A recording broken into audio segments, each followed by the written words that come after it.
Are you planning to buy a home in the Bay Area in 2024? Well, here's some news that might interest you. FHA loan limits are going up for 2024. But what exactly are FHA loans, and how do the loan limits affect you as a buyer? Let's dive in. Unlike conventional loans, FHA loans are backed by the federal government, which makes banks feel safe making these loans.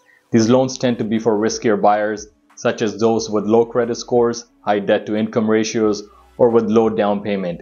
Each year, the Federal Housing Authority updates the loan limits based on two factors: the conforming loan limits and the median price of homes in an area. There are two FHA loan limits, one for low-cost areas and another for high-cost areas. Low-cost areas such as most of the Central Valley, for example Merced County, Fresno County, and Kern County, all have current loan limit of $472,030, which will increase to $498,257,000 in 2024. On the other hand, high-cost areas like Santa Clara, San Mateo, and San Benito counties have a current loan limit of $1,089,300, which will go up to $1,149,825 in 2024. There are also counties that fall within the low cost and high cost range, like Monterey County, which has a loan limit of $920,000. And this brings me to a crucial point. When you're shopping for a home across multiple counties, it is important to know the loan limit for each county, as it can affect the amount you qualify for.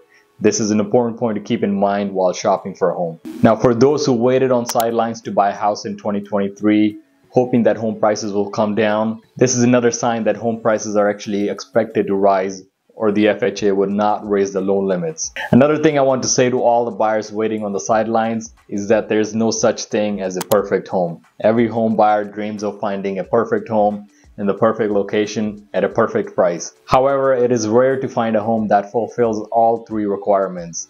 You may find a home that checks all the boxes and is priced right, but it may not be in the ideal location. Or you may find a home in a perfect location and priced right, but it's a two-story home and you really wanted that single-story layout.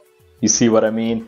So my advice is that if a house meets 70 to 80% of your needs, you should seriously consider making an offer. Waiting for the perfect home that meets all your requirements may take forever, and you may miss out on a great opportunity. Now, who's the ideal client for an FHA loan? FHA loans have more lenient borrowing requirements, making them a good option for those with a low credit score or negative remarks on their credit report. For instance, if your credit score is as low as 580 and you have at least 3.5% saved up for a down payment, an FHA loan might be a better choice. If your credit score is between 500 and 579, you may still qualify for an FHA loan, but you'll need to come up with a 10% down payment. Another ideal client is someone with a higher debt-to-income ratio, as you can have up to 50% debt-to-income ratio for an FHA loan. Some lenders may even go as high as 55% DTI, but if you already have a lot of debt, I suggest paying it off first. Otherwise, you'll end up being house rich and cash poor, as all your income will go towards paying your mortgage and other debt obligations. At that point, are you really going to be able to sleep comfortably at night, especially if you used up all your savings to buy the house and have no safety net in case of a job loss or a big expense?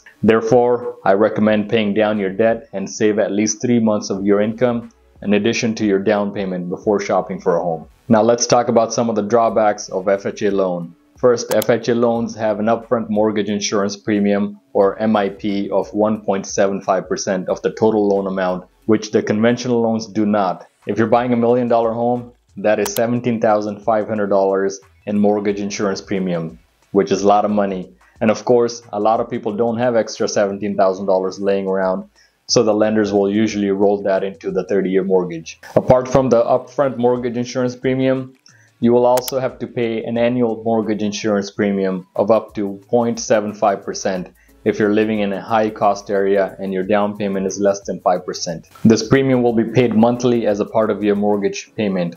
Conventional loans have their own version of mortgage insurance premium. It's called private mortgage insurance.